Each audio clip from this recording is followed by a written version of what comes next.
Tsi pour accompagner les sauts des Allemands. Tiens, Tsi, c'est le nom d'un nouveau podcast. Et même le podcast francophone de Swatsky et Combiné Nordique. Chaque semaine, retrouvez résultats, analyses, statistiques et même des interviews passionnantes dans Tsi.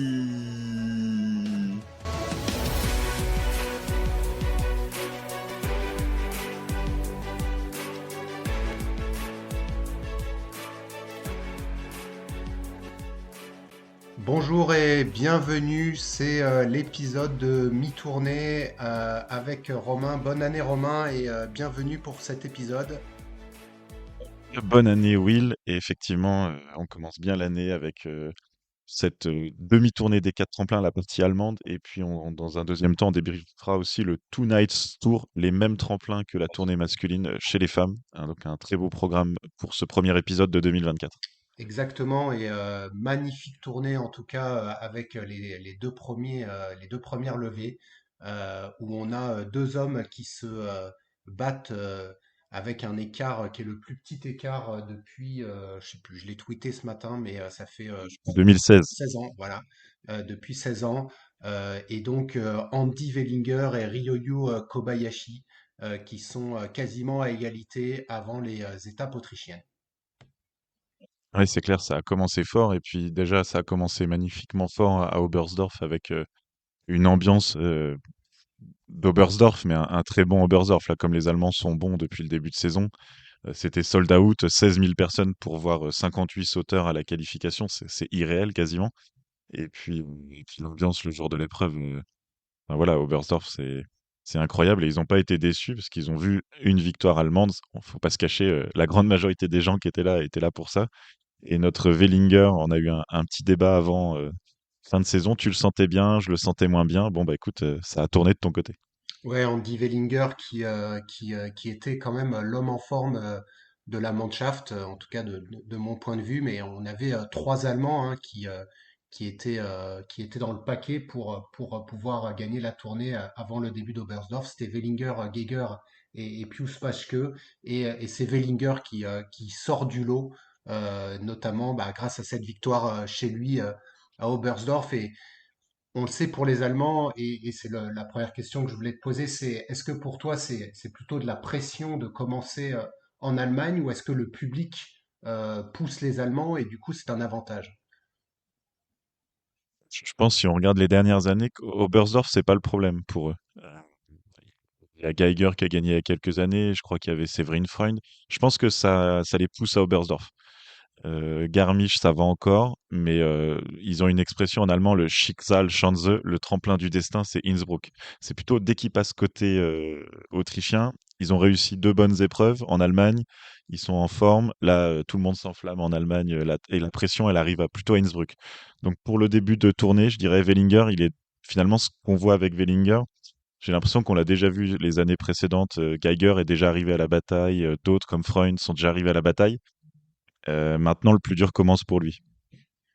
Après, quand on prend ses interviews, lui dit que d'être devant les Allemands, ça lui a mis beaucoup de pression, qu'il aurait préféré commencer à Bischoff. Je sais pas, est-ce que Freund et Geiger étaient en tête après Garmisch? Je sais pas. J'ai Euh, pas, je me souviens plus non Ouais. plus. Et du coup, en tout cas, moi, je l'ai trouvé vraiment impressionnant sur sa gestion des sauts. Il y a vraiment eu, il a été notamment bon aussi en qualif et au saut d'entraînement. Et du coup, je le trouve quand même très très solide. Je sais que toi, tu as mis en cause plusieurs fois sa solidité sur est-ce qu'il va tenir, mais là, franchement, je le trouve fort. Le problème, c'est que son adversaire est peut-être le sauteur je dirais le moins fantasque et du coup aussi le plus stable, c'est le japonais Ryoyu Kobayashi. Alors, juste avant, je voudrais t'interroger. Est-ce que tu as compris cette histoire de poser à Garmisch-Partenkirchen? Parce que pour moi, il est ultra propre en compétition. Wellinger, il pose des beaux télémarques. D'ailleurs, il les a posés aussi à Garmisch. Et sur Eurosport, il était question qu'il a fait des. Et d'ailleurs aussi dans le podcast allemand, le Flug Show, qu'il a fait des posées catastrophiques en entraînement à Garmisch. Est-ce que t'en sais un peu plus? Bah non, moi c'est pareil, c'est-à-dire que quand j'ai écouté ses interviews, il disait qu'il avait d'énormes problèmes de posée à l'entraînement et à la qualif, qu'il était lui très content de sa position, en fait, de sa vitesse au niveau du tremplin. Et notamment, il disait que en fait, ce qui faisait sa force par rapport aux autres, c'est qu'avec le nouvel équipement, ce qui était le plus important, c'était la position dans le rail, puis le décollage et beaucoup moins le vol, et que peut-être les erreurs que font les Granerud ou les Kubaski ou ceux qui s'en sortent moins bien, c'est d'être beaucoup trop rapidement dans la position en fait à plat la latte, et que lui était peut-être plus stable, et il disait que à Garmisch il n'avait pas réussi à atterrir notamment en qualif, mais ensuite il a corrigé. Moi je pense que c'est aussi dû à la piste, parce que franchement il n'est pas le seul à, je sais plus, il y a Joua qui a failli tomber, Raimund, Raymond a failli tomber. Aibok. Ouais. Moi, je pense qu'il y a la préparation de la piste à Garmisch, il y a aussi sûrement l'angle. Je me rappelle pas en fait les autres années si la posée à Garmisch était compliquée. Et puis tu sais, il a pas neigé depuis un certain temps. Peut-être c'était un peu plus dur. Je pense pas que ce soit un problème Wellinger. Après, il a sûrement corrigé quelque chose, mais oui, clairement, en qualif et à l'entraînement, lui-même disait que il avait fait des posées horribles, et à la sortie de la manche, il disait qu'il avait réussi à corriger ça, mais ça n'a pas l'air d'être un problème général pour lui Parce que de poser. Ouais. je sais pas si tu as préparé le concours, enfin le classement des notes. Si, je l'ai. Si, alors, parce que du coup, je crois que c'est lui qui gagne à Garmisch. Alors à Garmisch, c'est lui qui gagne, ouais, exactement. Donc, pour quelqu'un qui a un problème à la poser, il s'en sort quand même très bien. Donc, il a bien rétabli le cap. Et donc, oui, tu m'interrogeais sur Kobayashi. Désolé, la petite digression, mais ça m'avait un peu intrigué. J'avais pas suivi la partie entraînement. Bah, Kobayashi, je sais pas, depuis le début de saison, il n'arrive pas à enchaîner deux sauts non plus ultra régulièrement. Donc, c'est pas non plus la terreur totale contre Wellinger. Mais c'est vrai que là, il a bien enchaîné. Et deux fois deuxième, hein, Oberstdorf deuxième et puis deuxième à Garmisch avec, allez, on lance le débat. Y a-t-il eu un scandale Kobayashi en deuxième manche à Garmisch? J'attends ton avis. On n'en a pas parlé entre nous avant. On se le gardait exprès pour le podcast. Bah oui, on se le gardait après. Bah, moi, j'ai lu les commentaires sur Chalet Club, puisque je l'ai regardé en différé. Et on a vu bah, Di Grazia qui disait allez, lancez-le. Qu'est-ce qui empêche en fait Kobayashi d'être lancé? Faut savoir que il y a un corridor, certes, mais il y a aussi une équité. L'ensemble des sauteurs avaient eu du vent de dos, en tout cas les favoris, hein, ceux qui étaient dans le top 5. Et on l'a vu, Kobayashi a eu un moment du vent de face au moment où il devait être lancé. Je pense que Oui, il avait tout beat à 145 mètres. oui, et en Genre, plus il y on avait avait, le to beat à 145 mètres, donc pour moi il y a deux effets. Il y a l'effet équité, parce que du coup, pourquoi est-ce qu'on lancerait lui? Le seul qu'on a lancé de vent de face, c'était Ebok, qui était 12e de la première manche, donc bon, ça faisait déjà un bout de temps qu'il avait sauté.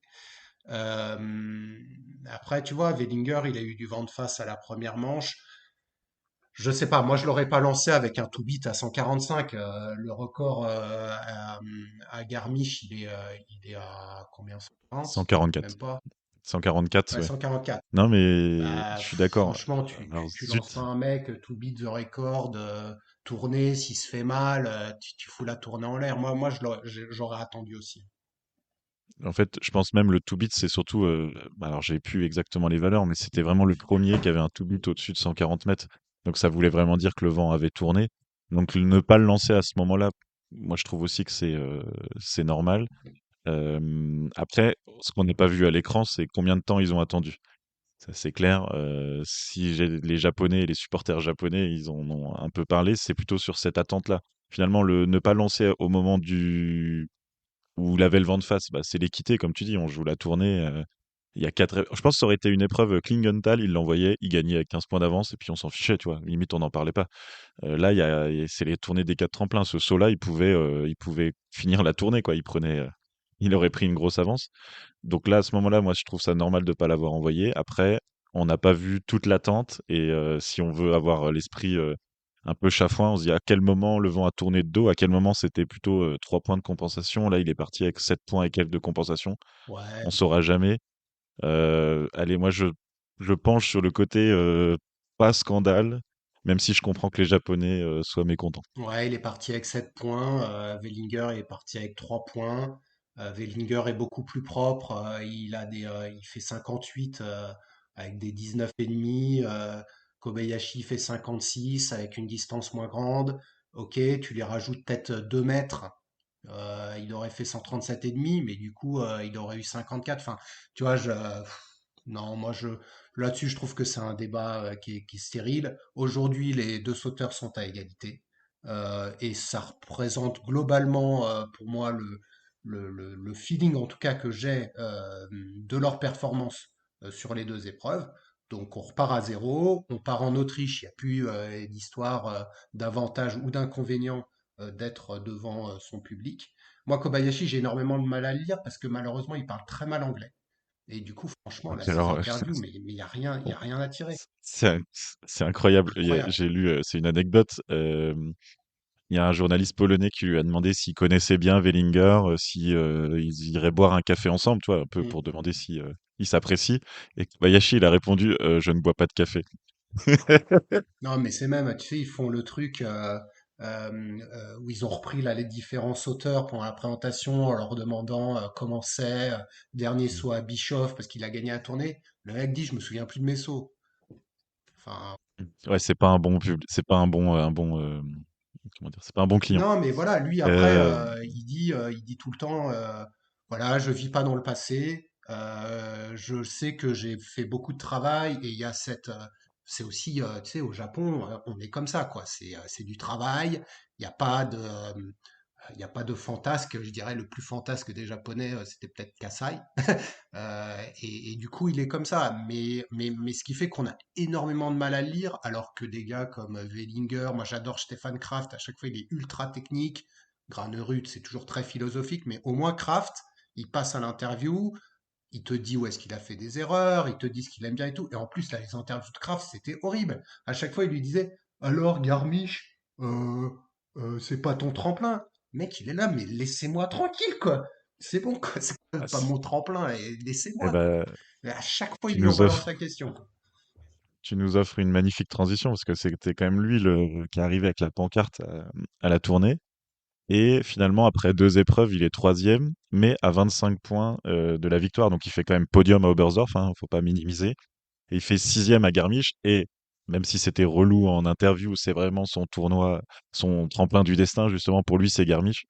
C'est lui où il s'est raté régulièrement les dernières années. Il y a eu des bonnes stats qui sont sorties là-dessus.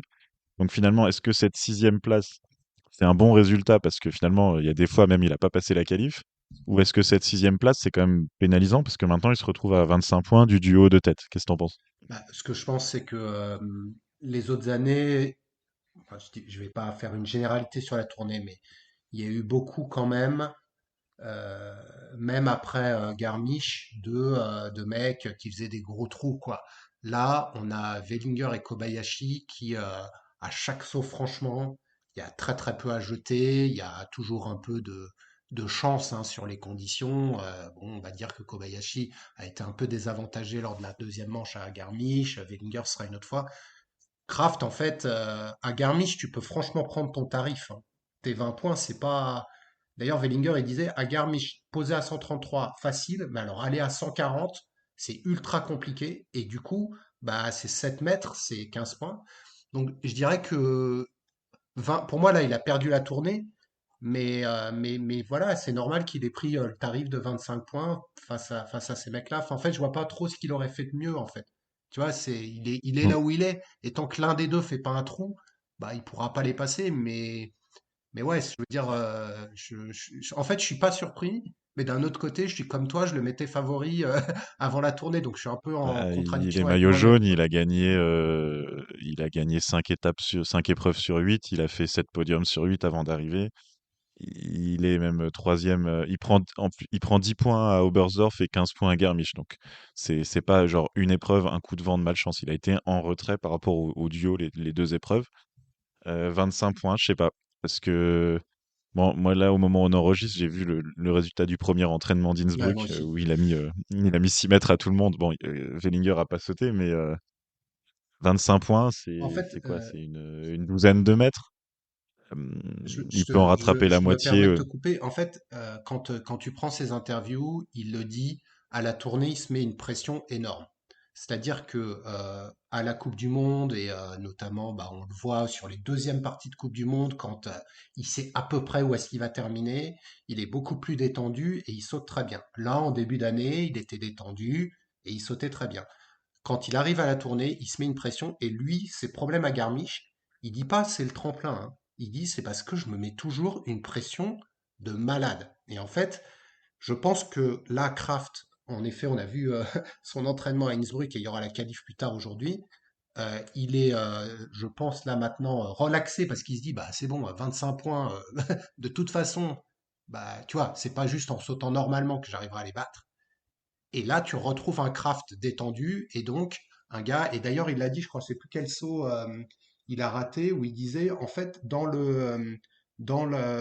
j'étais comme une pierre en fait dans la dans, dans- sur la table en fait. C'est-à-dire qu'il est trop voilà, il a trop de pression. Trop tendu. Voilà, il Ouais. est tendu et du coup il est tendu parce que la tournée c'est super important pour les Autrichiens et d'ailleurs c'est pour ça qu'il l'a pas gagné depuis 8 ans et d'ailleurs je pense que ce qui le tend encore plus c'est qu'il sait que lui chaque année il avait un problème dans les 8 dernières années, soit il avait mal au dos, soit il sait, je sais plus s'il a eu le Covid, mais en tout cas il a été malade et là en fait pour ça fait longtemps, ça doit être la deuxième fois en 10 ans, et la dernière fois c'est quand il a gagné.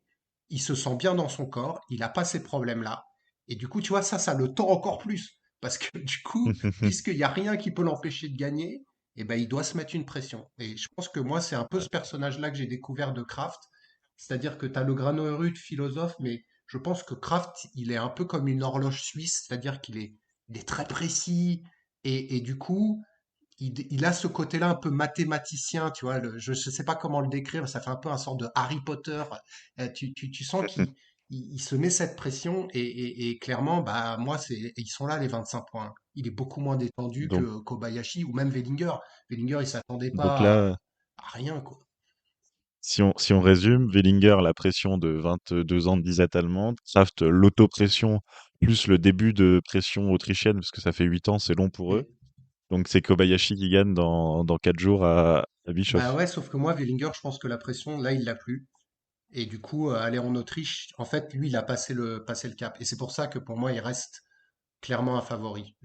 Toi, tu dis, ouais, les Ok. Allemands, ils ont des difficultés. Moi, je dirais que là, en fait, Wellinger, alors je sais plus combien il fait là à Innsbruck. Et puis après, tu as Il aussi a pas sauté au premier il a entraînement. fait combien de l'entraînement? Il a pas Ah, sauté. il a sauté, ouais. Il Euh, garde, il garde du jus. d'accord.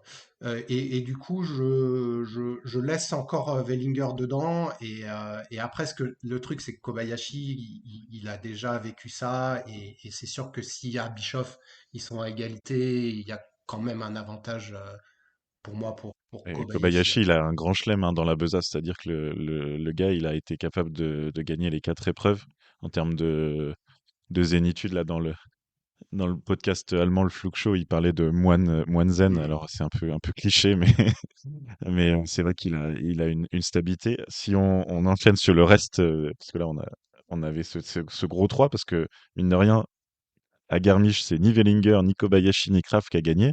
C'est notre Hanché Lanišek, sorti de nulle part, quasiment.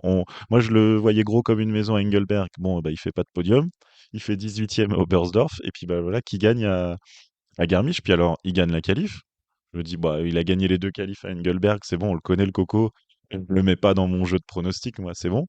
Et puis, bah là, il fait une super compète. Il gagne. Ouais, il fait une super compète. En plus, il a eu des conditions un peu horribles aussi, hein. Lui, il a été compensé à +10 au deuxième saut, quoi. Et il claque un 137 mètres. Donc non, il n'a pas été chanceux du tout. Il a été moins chanceux que Kobayashi. Donc bon, voilà, par rapport au débat. Hanché, en plus, on n'a pas eu le temps de faire le débrief d'Oberstdorf, mais en fait, c'était mon dégueulasse. Ah Et oui, du coup, ça tu fait vois. bizarre de le dire, mais je suis quand même obligé de le nommer, puisqu'il était mon dégueulasse d'Oberstdorf, parce que franchement, il a été très mauvais. pas du tout au niveau. En plus, à Engelberg, il était en forme montante. Et quand j'ai vu ses résultats au Oberstdorf, enfin, voilà, quoi. Moi, j'ai dit, bah non, là, la Nischek, c'est le début de la fin, tu vois. Je sais pas combien il fait à Oberstdorf, mais Il fait 18e et puis il est 16e et 22e des manches, ouais, donc c'est voilà, vraiment vraiment deux en sauts dessous. Et puis, modestes, quoi. puis même, tu vois, on le sentait bien revenir. Donc, non, franchement, très costaud. Lui, dans ses interviews, il dit qu'il était très relaxé. Je pense que du coup, on a encore hein, cette idée de détente dans le succès. Par contre, il préfère largement Garmisch à Oberstdorf. Donc, lui, il y a aussi une question de tremplin. Il a toujours été bon Ouais. à Garmisch. Il s'entraîne souvent là-bas. Il aime bien le tremplin. Donc, je pense que, en effet, comme tu le dis, c'était une victoire un peu attendue. Parce que il a très bien sauté à Engelberg, Oberstdorf, c'est pas son truc. Donc non, très bon résultat. Bon, on En lui a tout cas, demandé s'il gagnerait la il est tournée du dimanche. sixième. Il est sixième de la tournée, C'est énorme. justement. Il est à 38 points de la tête. Bon, il est bien remonté, évidemment, mais il joue donc en fait derrière Kraft, un peu inattendu. Le quatrième, c'est Fettner Mm. à 33 points. Donc je pense que voilà, 13e et quatrième, donc dur à lire. Et Yann Earl qui est cinquième à 34 points. Donc là, c'est serré. Huitième et cinquième. Et Yann Earl, il a vraiment pas eu de chance avec les conditions dans les deux épreuves. Et puis dans ce paquet, il y a ton ami Marius Lindvik, Mm. cinquième et septième, donc il fait pas trop de bruit, il est là, mais 39. Finalement, à la tournée, tu vois, c'est ingrat parce que bah, il fait des bons résultats, mais là, on n'a pas envie d'en parler. On vient de passer 20 minutes sur trois sauteurs parce que la tournée, c'est vraiment le focus sur qui peut gagner la tournée.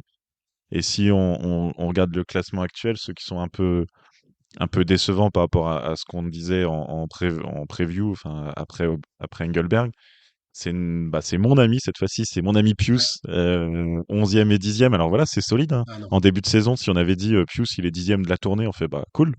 Sauf que là, voilà, une victoire, un podium à Engelberg, là il est en retrait. Et puis Karl Geiger, depuis son week-end phénoménal de Klingenthal, là il fait 7e et 16e. Et puis il y avait pas de magie quoi, dans ses sauts, c'est pas juste ça, il y a un truc. Donc c'est vraiment l'Allemagne, je l'avais dit un peu pour provoquer, mais je le pensais un peu. Je disais, ils seront trois dans les cinq, mais ils gagneront pas. Finalement, ils ont plus qu'une seule cartouche. C'est peut-être ça la déception côté allemande. C'est que si Wellinger, il lui arrive un truc, il y a pas de plan B en Allemagne, là. Non, il n'y a pas de plan B. Et je rajouterais dans les déceptions bah, mon dégueulasse de Garmisch, Gregor Deschwanden, euh, complètement à la Mm. rue. Alors que quand même, hein, il a fait podium, c'était où? Ouais, Klingenthal, Klingenthal. ouais. Mm. Donc T'es oui, top non, 10 chez lui, ouais, ouais, ouais. vraiment déception. Je sais pas, il est combienième de la tournée, lui? Bah, il est fait 34e à Garmisch, donc il sort de ceux Ah qu'on oui, fait donc il est au-delà de la 25e tous les place, sauts. ouais. Euh, Il est 25e, pas de chance. il est 25e, d'accord. Et 25e, c'est le premier de ceux qui n'ont pas fait tous les sauts. D'accord.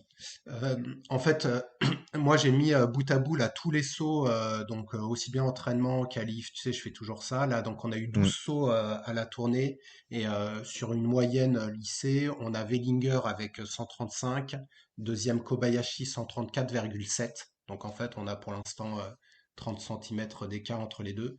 Ensuite, on a Stefan Kraft à 132,6, donc 2 mètres derrière Kobayashi. Ensuite, on a Fettner à 131, donc 1,5 mètres derrière Kraft. Donc, quand on parle des trois fantastiques, on a les deux et après Kraft. Et donc, dans le groupe, on a donc Fettner avec 131, on a Earl à 130,5, on a Zeich et Buck à 129,9, 129,8.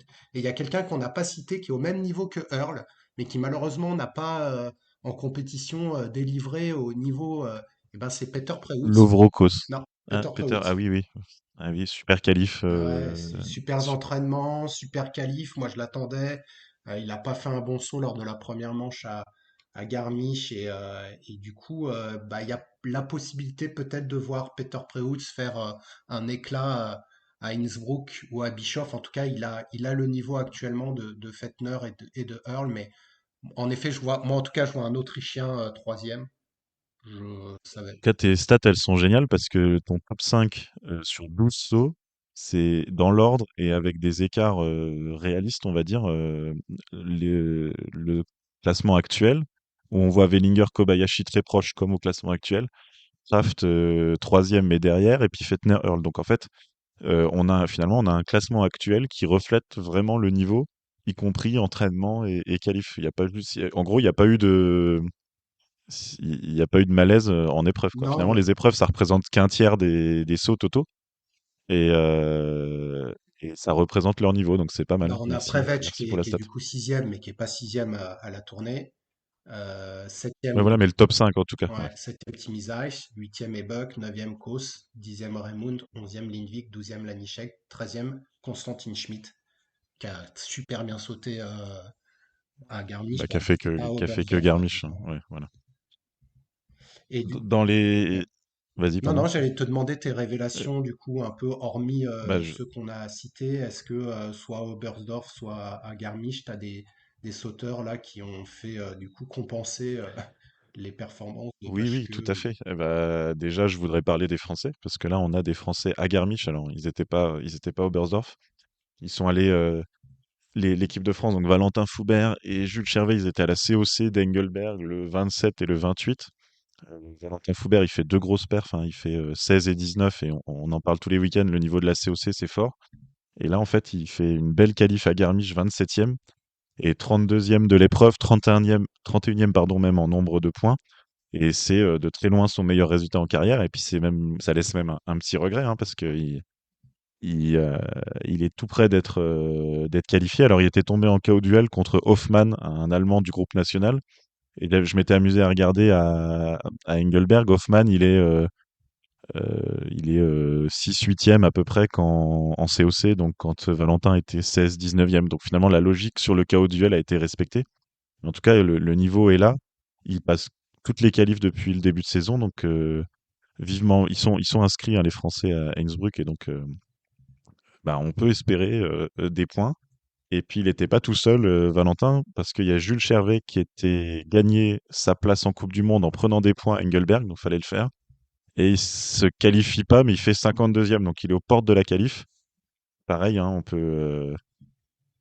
peut espérer un passage en qualif, ça serait quand même assez génial. T'imagines, il passe ric-rac en qualif, il fait un KO duel contre Kraft à Innsbruck, Hmm. ça serait énorme. En tout cas, c'est de la science-fiction, mais on peut y croire, hein, ça serait génial. En tout cas, sur Foubert, enfin, il était moins bon qu'Hoffmann, hein. De toute façon, il aurait perdu. Aussi bien par les stats que tu as mentionnées que par les performances à l'entraînement et la qualif. Donc moi, je le voyais pas battre Hoffman. Par contre, il avait le niveau pour être Lucky Loser. Il était au niveau des Granerud, Storr, Kubaski. Donc ça s'est passé de peu. Bah, il s'est fait battre par le briseur de rêve, Martin Hamann. J'y croyais jusqu'au bout. Et puis Martin est venu prendre la place en perdant son duel. Mais en fait, il était dans ce paquet-là. Donc ah, je ne sais pas si en performance intrinsèque, il serait passé dans un concours classique. Non, il est 31e. J'ai 31e, bon, regardé. bah, Il aurait, bah, limite, tant mieux, parce que là, ça aurait été presque ouais. rageant. Si on regarde au classement, 31e Granerud, 32e Foubert, 33e Mm. Kubaski. Il est quand même bien entouré, Valentin. Voilà, et puis pour Jules, en fait, au global, pareil, si on prend l'entraînement et les qualifs, il méritait de se qualifier. Alors juste à la 50e place. Donc c'est dommage, mais il est vraiment tout près. Et lui, on va dire qu'en plus, il avait peut-être cette pression supplémentaire, parce que c'est son tout premier concours de Coupe du Monde. Bah, nous, on le connaît un peu plus, puisqu'on l'a suivi dans les compétitions nationales, mais c'était la première fois qu'on le voyait, en tout cas sur Eurosport notamment. Et du coup, bah, ce qui est sympa, c'est que ces performances-là ont poussé Étienne Gouy et Nicolas Dessaume de prendre la décision de continuer avec les deux sauteurs à Innsbruck au lieu de les envoyer en Coupe Conti. Et du coup, ils ont fait les entraînements. J'ai pas regardé leurs résultats, mais euh, on espère en effet avoir un Foubert qui, normalement, au vu de son niveau, devrait se qualifier et avoir un meilleur peut-être KO duel, mais après mieux Kaufmann, je ne sais pas trop qui peut tirer. 27e, c'était déjà bien. Ça voulait dire un duel Ouais, équilibré. ouais. C'est vrai que, ouais, faudrait voir si les conditions sont régulières. Ça sera déjà qui se qualifie facilement. Et puis Jules Bah, Chervet, oui, Chervais, s'il se qualifie, ce sera de toute façon avec un 47 ou un 49, donc il va taper du gros. Mais en effet, ce serait sympa de le voir. Bon, il perdra son duel, mais au moins, tu sais, quand tu as les deux mecs là qui attendent à la fin, Mm. le Ouais, speaker. quand il se serre la main, le petit Bah check. voilà, s'il peut tomber contre un Wellinger, un Kraft, Koba ou n'importe qui, enfin je veux dire, c'est tous des stars. Donc non, non, ça va être intéressant la qualif donc cet après-midi à Innsbruck. Et donc ce concours d'Innsbruck, comme tu l'as dit, qui servira de point balance en tout cas pour après le bouquet final de Bischoff. Si on regarde la catégorie de tremplin de Innsbruck, donc c'est Wellinger lui-même qui a décrit le tremplin. Il disait qu'en fait à Innsbruck, ce qui est important, c'est pas tellement la vitesse, mais plutôt le take-off, le décollage. À Bischoff, par contre, comme c'est super plat, là c'est la vitesse qui est importante. Donc je dirais dans ces cas-là, peut-être comme lui est plus rapide que Koba, mini avantage Kobayashi à Innsbruck. Ça va être vraiment sur la qualité, en tout cas, de la prise de ski que ça risque de se jouer, plutôt que sur la vitesse qui a été globalement ce qui a permis, en tout cas, surtout à Garmisch, de faire des bonnes performances. Et attention à Kraft qui pourrait revenir dans la bataille. À Innsbruck, il aime bien ce tremplin-là. On a des souvenirs de ces jeunes années, là, les époques où ça envoyait à 137 ou 138 et demi sur le HS 130. Là, il y en avait une épreuve complètement dingue. J'ai plus l'année, mais c'est peut-être bien 2015. Euh, ok, bah de toute façon, ça va être passionnant jusqu'à la fin. C'est la tournée, c'est quand même le temps fort de la saison avec les championnats du monde de vol à ski. Donc, on se réjouit de vous débriefer la deuxième moitié ce week-end.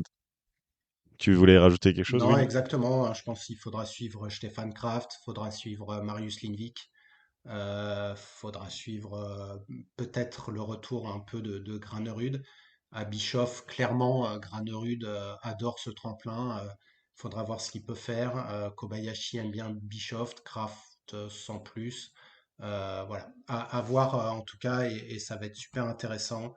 Euh, et on a hâte en tout cas de vous débriefer les deux dernières levées de la tournée et d'annoncer le vainqueur de cette 73, 12e, 12e étape. 72e 72e. tournée. Euh, Eh ben écoute, Écoute, merci merci Will. beaucoup. On se À retrouve ce week-end alors. exactement. Allez, Ciao ciao et nous on continue avec le débrief du Two Nights Tour.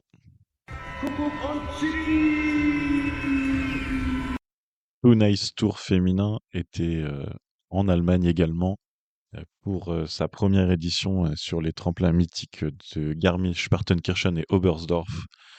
Bon, c'est un format un peu bâtard, si on peut se permettre de dire ça comme ça, parce que on a les deux épreuves allemandes de la tournée, mais on n'a pas les épreuves autrichiennes. On n'a que des épreuves simples à Villars, mais qui ne sont pas dans un classement. Donc on avait un classement sur deux épreuves, sur deux nuits, comme ça a été appelé, pour faire peu de marketing, avec une première épreuve donc féminine le 30 décembre à Garmisch-Partenkirchen, et finalement ce rendez-vous du 1er janvier à Oberstdorf.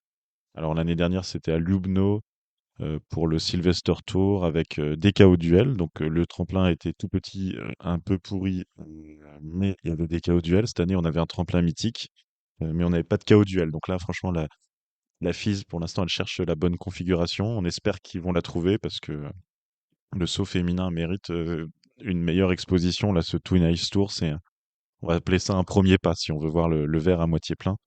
Mais il manque quelque chose. Il manque la partie Innsbruck et Bischofshofen. J'aime bien le principe de pas faire les épreuves au même endroit que les hommes. Finalement, si on crée un rendez-vous de Garmisch-Partenkirchen puis d'Oberstdorf le premier, bah, ça peut être très sympa à voir ce qui se fera l'année prochaine. En tout cas, sportivement, non, avant même de parler du sportif, donc on a eu des belles épreuves, hein, surtout à Garmisch-Partenkirchen. Plutôt un beau temps, on sentait qu'il faisait des conditions assez régulières aussi, et puis il y avait une certaine ambiance. Oberstdorf, plus compliqué, j'avoue, j'attendais beaucoup parce que le Oberstdorf du saut masculin, c'est mythique, c'est génial.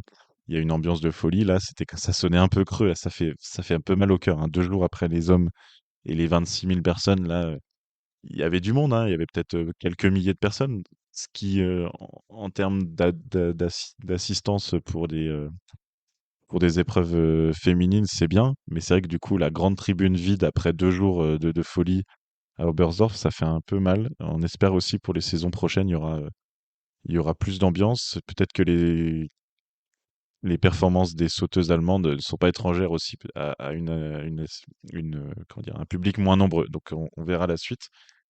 Donc là, voilà, maintenant sportivement, bah, la vainqueur de ce Too Nice Tour, c'est la jeune Slovène Nika Preutz, qui a fait en fait une énorme performance à Garmisch-Partenkirchen. Elle gagne avec 15 points d'avance. Elle avait tout bon quoi à Garmisch.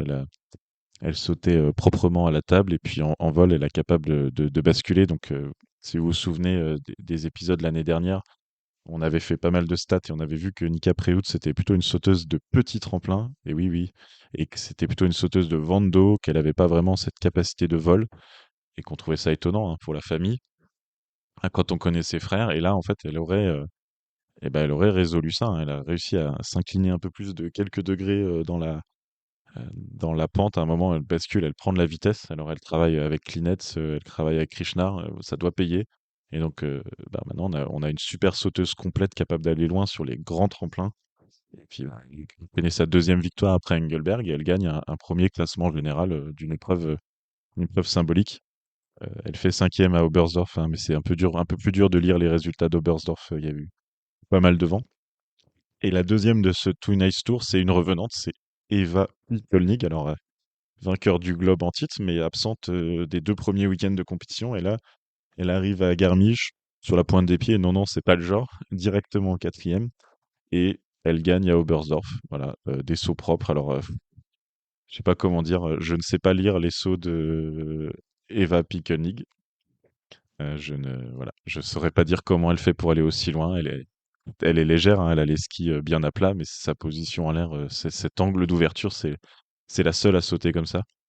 Euh, En tout cas, ça marche et donc elle est très en forme et ça va être une concurrente à suivre de près tout le reste de la saison si ses problèmes de genoux la laissent tranquille. Et la troisième ce Too Nice Tour, c'est aussi une surprise parce que elle est là depuis le début de saison, mais elle avait fait aucun top 10 et on s'inquiétait même pour elle, elle était presque plus autour des 20e places et c'est Abigail Strait. Et là, elle nous lâche deux podiums, troisième à Garmisch et deuxième à Oberstdorf. Et puis des sauts propres, on voit tout de suite qu'elle est bien en place.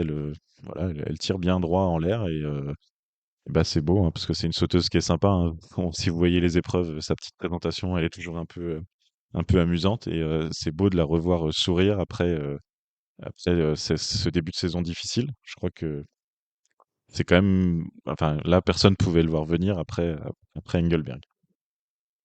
Et la quatrième, parce qu'en finalement, en fait, il y avait quatre sauteuses qui se sont tenues quand même de façon assez proche sur ces deux épreuves.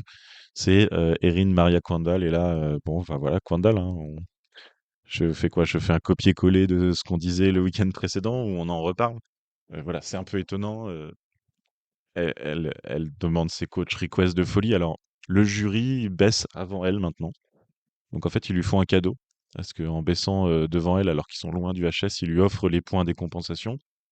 Et son entraîneur rebaisse encore les plateformes. Ça veut dire que là, par exemple, à Oberstdorf ou je sais plus, ou à Garmisch, je m'épère, mais ils étaient à la 25, le jury baisse à la 23 et l'entraîneur baisse encore à la 22.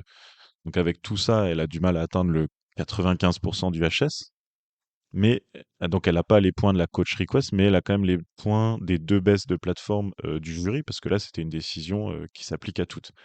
Sachant que le jury remonte ensuite derrière, comme ils ont fait à Garmisch. Donc c'est un peu une blague. Euh, voilà. Si le jury se met à lui faire des cadeaux, alors c'est bien, au moins elle reste dans la bataille. Elle fait deuxième et troisième sur le Too Nice Tour. Après, voilà, elle est très très très très forte. Elle saute, voilà, elle a une impulsion qui doit être énorme. Elle prend tout de suite bien ses skis. C'est la plus haute de très très loin. Et puis en fait, elle coupe ses sauts parce que quand elle voit qu'elle va aller loin. Et elle a du mal à poser. Elle pose assis. Elle a des notes en retrait. Donc on s'est amusé un peu à regarder, mais elle coupe son saut de plusieurs mètres, donc elle pourrait gagner plusieurs mètres. Elle fait des mauvaises posées, donc elle pourrait gagner une dizaine de points techniques à chaque saut. Et elle n'a pas les coach requests. Donc en fait, si tout ça se mettait en place, elle assommerait la compétition. Ce serait incroyable en fait. Donc on peut presque s'estimer heureux pour l'intérêt du suspense. En tout cas, c'est toujours un sujet à discuter. Alors, on va passer à autre chose. Et la cinquième de ce Too Nice Tour, mais vraiment loin, hein, c'est Marita Kramer. Là, on voit qu'il y a eu un gap. Elles étaient 4 en 12 points. Et puis là, en fait, Marita Kramer, elle est à 44 points. Donc, c'est vraiment un monde en étant huitième et neuvième. Donc là, voilà, c'était 4 sauteuses qui se sont détachées sur ces 2 jours en Allemagne. Et dans ces 4 sauteuses, il n'y avait pas Joséphine Panier. On s'était habitué à la voir sur les podiums et jouer tout devant, top 4 des 4 premières épreuves de la saison. Là, ça a été un peu plus difficile. Elle était septième à Garmisch. Et on a vu tout de suite, ces sauts, ils manquaient de hauteur. Alors, ça a été sous-entendu qu'il y avait, sur Eurosport, qu'il y avait des entraînements difficiles à Zeffel. En tout cas, elle fait le job à Garmisch, septième. C'est pas déshonorant. C'est vrai que ce qu'on pouvait voir sur ces sauts, qu'elle prenait peu de hauteur. Donc, elle volait très bien ensuite. Mais il manquait un peu de hauteur pour aller jouer tout devant. Et à Oberstdorf, bah, j'ai fait la stat, c'est clair. Dans le top 15, c'est elle qui est de très très loin qui a les pires compensations, hein. Elle est compensée pardon, sur 2 épreuves à hauteur de plus de 30 points, quand les premières sont plutôt de l'ordre de 10 points. Donc c'est vraiment, enfin voilà, c'était injouable pour elle. Elle a les pires compensations. Il y a aussi l'autre allemande, Agnes Reich, qui a pas été aidée, mais dans celle qui jouait la victoire, c'est clairement elle qui était le plus pénalisée par les conditions. Bah voilà, c'est un sport d'extérieur, c'est le saut à ski. On peut pas, il n'y a pas de complot anti-Joséphine, c'était pas de chance, mais c'est vrai que 2 manches de suite, ça l'a complètement sortie de la victoire possible. On peut juste se dire qu'en étant 12e l'année dernière, 12e, c'était un peu son niveau moyen de chaque épreuve dans des conditions normales. Cette fois-ci, à Oberstdorf, 2 fois quasiment les pires conditions et elle est 12e. Donc ça montre que dans des bonnes conditions, ou en tout cas des conditions équitables, avec les autres concurrentes, elle est clairement toujours dans la bagarre pour jouer devant et, euh, et on attend la suite. Si on veut citer quelques autres noms, bah, il y a eu un podium de Seitz Fritzberger à Oberstdorf alors qu'elle était 18e à Garmisch, donc c'est un peu dur de lire, un peu dur de lire son niveau. Sinon, dans les satisfactions, et c'est une très grande satisfaction, ce sont les premiers points en Coupe du Monde d'Emma Chervé. Elle passe sa première qualif à Garmisch-Partenkirchen, elle est 33e de l'épreuve. Et donc elle s'est vraiment bien défendue. On espérait presque les points déjà dès Garmisch. Et c'est arrivé à Oberstdorf où elle rentre pour la première fois dans le top 30 avec une 29e place. Et donc on a 2 Françaises maintenant qui ont marqué des points cette saison. Et félicitations Emma là, qui fêtait ses 20 ans au milieu de ce Too Nice Tour. Donc félicitations pour ces points et on attend la suite de la saison avec impatience. Et puis oui, voilà, je l'ai cité très rapidement, il y avait une Allemande qui a bien performé là, qui vient de l'équipe B, qui était en ICOC, donc en Intercontinental Cup. C'est Agnes Reich. Bon, elle était disqualifiée à Garmisch, mais elle fait 11e à Oberstdorf, et c'était presque l'embellie allemande avec la 10e place de Görlich à Garmisch. Donc vous voyez, c'est pas les noms qu'on a l'habitude de voir côté allemand qui ont été devant sur ce Too Nice Tour, et c'est inquiétant, hein, parce que le reste de l'équipe d'Allemagne, Katharina Schmid 13e, et elle va même pas aller à Villars, elle va retourner s'entraîner. Et Selina Freitag 18e sur ce Too Nice Tour. Décevant, on a besoin d'elle devant pour l'ambiance et puis et pour attirer la foule. Dans les déceptions aussi, j'ai noté Alexandria Lutit, hein, parce qu'elle fait 16e et 6e et toujours avec des grosses erreurs en l'air sur certains de ses sauts. Elle a vraiment perdu en stabilité, donc enfin, c'est la suite de Engelberg. C'est assez étonnant ce qui lui arrive. Et puis, j'ai noté Emma Klinech. Alors, les résultats, ils sont pas catastrophiques, hein. Elle est 11e et 16e, 7e, pardon. Mais elle fait un super week-end à Engelberg. Elle fait, enfin, elle était la plus longue, hein. C'était elle qui sautait le plus loin le vendredi. Et puis, c'était deuxième le samedi. Et là, donc, c'était beaucoup plus anonyme. Et dans celle qui avait très bien performé à Engelberg, il y a Annika Sief qui est non qualifiée à Garmisch et qui fait 27e à Oberstdorf. Et on a tous entendu son cri en vol. Voilà, ça s'est pas bien passé pour elle en vol à Oberstdorf. Donc c'était un peu les noms qu'on pouvait relever. Ils sont 23 qui ont réalisé les 4 sauts. Donc c'est à peu près dans la même lignée que les hommes sur la tournée où ils étaient 24. Ce qu'on peut dire maintenant, c'est que la saison se poursuit en format plus classique à Villars et ça va arriver très vite, hein, dès ce 3 janvier. Alors, ce n'est plus la tournée, ce n'est pas dans un classement particulier. Pourquoi ils ont mis des épreuves un mercredi, un jeudi, alors qu'il n'y a pas d'épreuve le week-end qui arrive? Bonne question. En tout cas, c'est peut-être parce qu'il y a le Japon derrière, donc pour laisser un peu de repos à la maison. Mais c'est vrai que c'est pas encore une façon de valoriser le saut féminin, de mettre des épreuves comme ça en semaine sur un K90 à Villars. Notre petit pronostic de Tsi, hein, c'est double victoire d'Emva Pinkelnick. Quand on voit comment elle a bien sauté sur les grands tremplins, qu'on sait qu'elle aime un peu plus les petits tremplins, qu'on sait que Villars c'est un tremplin d'entraînement autrichien et qu'elle y avait gagné 2 fois l'année dernière, ça fait que c'est la grande favorite pour Villars, ce qu'on débriefera dans le prochain épisode de Tsi, celui où on aura aussi débriefé la tournée masculine. Voilà, merci de nous avoir écoutés. À très très bientôt.